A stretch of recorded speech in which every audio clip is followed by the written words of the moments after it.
How's it going, boys? It's me, your favorite Snake Souls merchant. And let's face it, every one of us loves food channels. A channel that has something to do with food. They're prepping something, they're doing some kind of experiment or whatever. Everyone watches at least one of those channels, or even multiple ones, but you have absolutely no idea they're even multiple ones. Because let's at the end of the day face it, there are two main types of food channels. One is the American style 3.5 billion ways to cook a brisket in the exact same way but call it a different way. Same goes for steak. And then there's Japanese foods. 7.4 quadrillion ways to cook noodles and call it gourmet. It never gets old at this point. It absolutely never gets old. Or maybe if you're a little bit down under, it's one of those street food preparation videos of Japan, which is also quite good.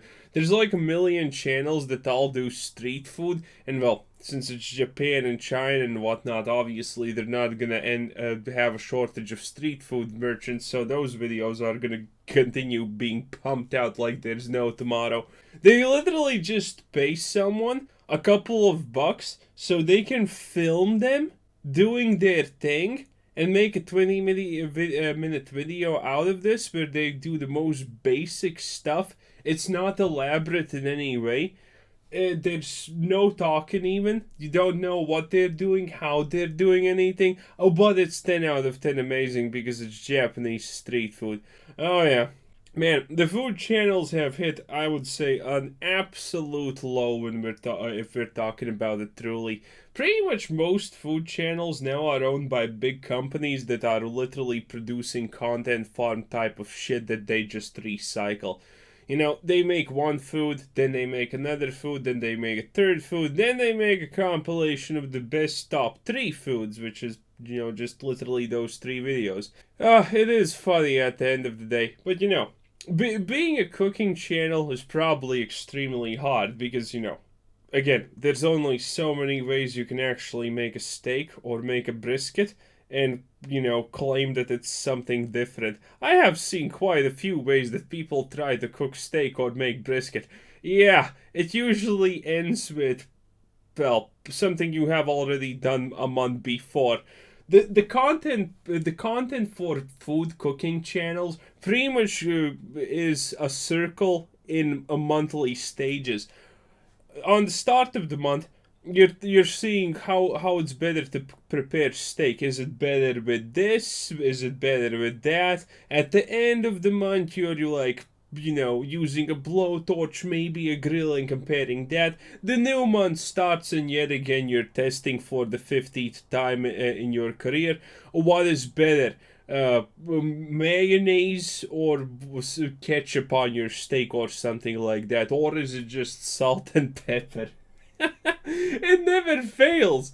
And considering no one actually cares about those videos because that's just how YouTube works in general, you watch someone for like a week or two, you burn out, you watch something else, a month passes, you come back, and congratulations, you can just keep watching the same old rehashed content. So I don't exactly understand why some food channels even put effort in their content, because let's fucking face it, there is at least a million American channels that prepare brisket and cook steak, and none of them do anything different. They just make the brisket, say, "Wow, look at that! It's so tender and juicy." That's all they do. That's all they do. And they just release a video like that every couple of days, and nothing really changes. Like, you probably know Google Foods, right? He does present it really well, but when you get down to it, for a time it was literally, we just fucking cooked extremely expensive Wagyu meat, and, you know, it was extremely good because it's extremely expensive, well-balanced meat. You know, what's the best way to marinate a steak? A month later, what's the best way to marinate a steak again? But this time we made breadsticks.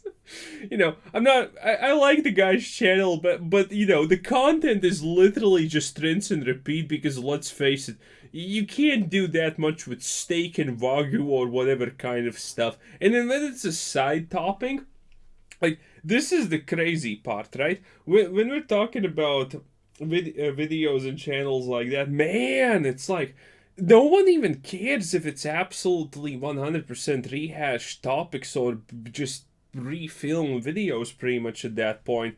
It's like those videos, even if 2 days ago you did the exact same thing, if it's steak, it's gonna get thousands upon thousands of 10,000s of hundreds of thousands views. If you're making a salad, you're getting like -5 views. It is hilarious. But my shout out goes to the channels that actually try and make legitimate content. And, it's always clickbait. And some of my favorite content clickbaits are pretty much was going to be what is the thumbnail that I'm going to use. Because I haven't seen these videos in a while, but today I actually watched one of them, and it was goddamn hilarious. It was noodles, pre-made noodles, the instant noodles. And it's like, this costs only 1 cent, and now someone's gonna make it into a gourmet meal. And I'm like, how are they gonna do that? This is one of those clickbaity food channels. Obviously, it's great. It's like they take the package of instant ramen. They don't use anything but the noodles, and here's the catch: how are they gonna make that into gourmet meal? Well, the side ingredients that they use to make it good cost, half a goddamn used car. That's the thing. It's like, we're gonna be taking this completely piece of shit, inexpensive piece of meat, and gonna turn it into a marvelous gourmet luxury steak cut. How are we gonna do it? Well, you see this bad piece of meat, we throw it in the trash and buy a gourmet one. That's pretty much the video, man. When you're doing something like that, why even bother at the start? Of course, it's for clickbait, but the idea itself is just so absurdly stupid. Because again, it's like, we're gonna make this poor man's food into a gourmet meal. How? By injecting so much money into it. Even someone without any basic human senses could make a goddamn masterpiece out of it. And that's a really good one. And there are some also channels that do this in, I would say, almost the legitimate way, which is also hilarious. It's like, okay, they like legitimately have, like, for example, this really bad piece of meat. It's not good. It's not gonna be tender. It's not gonna be anything. And they don't add any of that wagyu fat in them to see if it's gonna be good or anything, which would cost you half a goddamn fortune. Let's be real. You know what they do? They like season it with salt and pepper and everything's fine. But you know what they obviously do? Obviously, they're not gonna take a shitty piece of goddamn meat. Even Gordon Ramsay himself can't do that. They don't just take that shitty piece of meat and just magically make it into good. No, the other channels that magically manage to make shitty pieces of food into something amazing are obviously the channels that are gonna use something special to do it.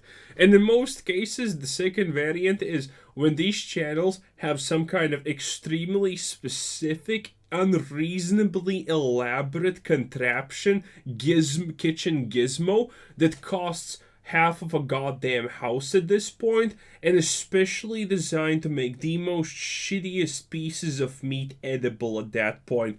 And it's hilarious because that thing costs half a goddamn fortune, and if you're spending half a fortune on something that's made to make shit taste good, you probably can afford to just not buy shit in the first place.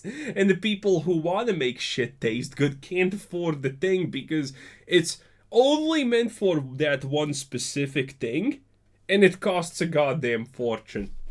Man, I love the cooking side of YouTube. It's probably the best thing out there because of how hilariously broken it is. Anyway, this was Quizzer Citizen. Thanks for watching. Subscribe if you haven't already. Check out the channel, check out Discord, check out the Patreon, check out everything, and have a nice day. Bye bye.